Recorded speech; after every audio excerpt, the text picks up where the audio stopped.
বুড়িটা মরে গেল। বুড়োটা ভাঁজ হয়ে থাকা চামড়ার মাঝে ছোট্ট বসে যাওয়া চোখখানা দিয়ে দেখল কিছু জল চোখের কোণ থেকে ঝরে পড়ল।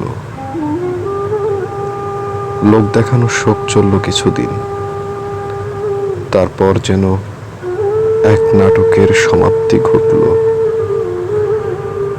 তার ব্যবহৃত শাড়ি নিয়ে মেয়েদের ভাগাভাগি চলল। কেউ বালিশের কাভার বানাবে, কেউ বিছানা চাদর হিসাবে ব্যবহার করবে, কেউ কানের দুল নেবে, কেউ বালা জোড়া। যার যার সংসারে যেন একটা বোঝা নেমে গেল। বুড়ো একা বসে বসে দেখে তাদের কাণ্ড কারখানা। মনের বাজারে স্মৃতির দর কষাকষি করতে করতে সেটাও এক সময় বিক্রি হয়ে যায় মস্তিষ্কের কোনো এক ফাঁক ফোকরে। যে যার কাজে ব্যস্ত হয়ে যায়, বুড়ো একা হয়ে পড়ে। হাতের লাঠিকানায় ভর করে এদিক সেদিক পায়চারি করে।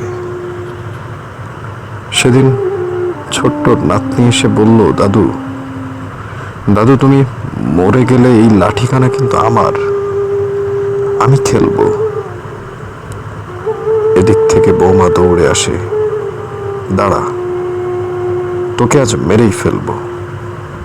এসব কথা বলতে নেই, বলেছি না। বুড়ো হাসে। যে বৌমার এমন শাসন, সেও গোপনে প্রতিবেশীর কাছে গল্প করে। বুড়োটার খালি কষ্ট, মরে গেলেই বাঁচে।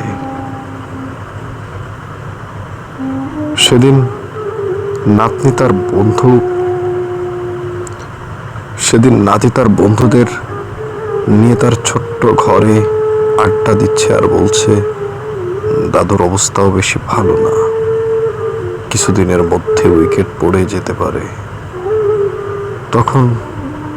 তখন ওই ঘর আমার, তখন জমিয়ে আড্ডা হবে।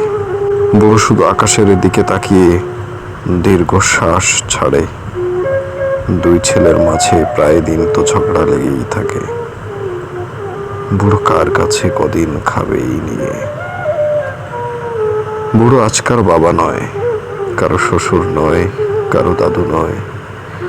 সে আজ শুধুই এক বোঝা। আজ বুড়োর জন্মদিন। গত বছর বুড়িটা বেঁচে ছিল, তাও একটি পায়েস রেঁধে খাইয়েছিল। আজ সারাটা দিন গেল, কেউ কিচ্ছু বলল না। কি বা বলবে? যার মৃত্যুর জন্য সকলে মুখিয়ে আছে, কি বা দরকার তাকে সেই জন্মের কথা মনে করিয়ে দেওয়ার? অথচ কিছুদিন আগেই তো কত লোক খাইয়ে নাতনির জন্মদিন পালন করা হলো।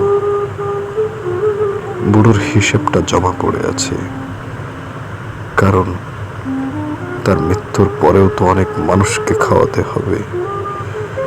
সেখানেও দুই ভাইয়ের ঝগড়া হবে খরচ করা নিয়ে। বুড়িটার বেলাতেও তাই হয়েছিল।